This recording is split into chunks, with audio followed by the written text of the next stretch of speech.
Ahojte, moje meno je Franky Benian.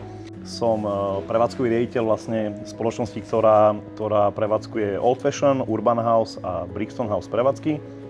Som v gastre doma už niečo cez 20 rokov. Duchom som stále niekde vo vnútri barman, ale už posledných x rokov sa venujem čisto iba gastromanagementu ako takému.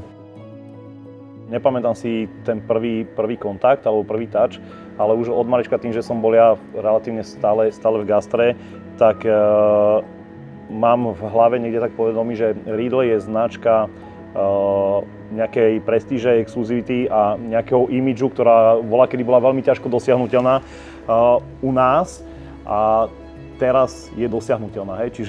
Čiže asi tak, ale je to značka, ktorá bola pre mňa vždycky akože exkluzívna, čo sa týka barového a reštauračného sveta.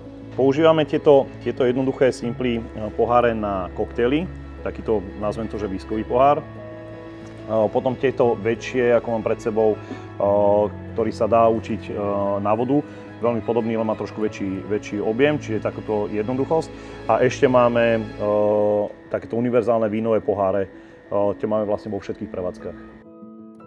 Pridá to na hodnote. Toto Negroni by úplne inak vyzeralo, keby je v lacnom, hrubostennom pohári, tak by ho to nehodnotilo. Ale to, že je tam takýto krásny, tenučký, minimalistický pohár, tak tú hodnotu práve tomu drinku ešte zvyšuje.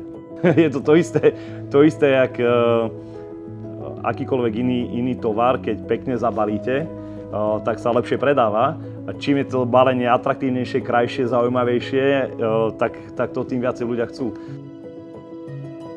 Určite v neposlednom rade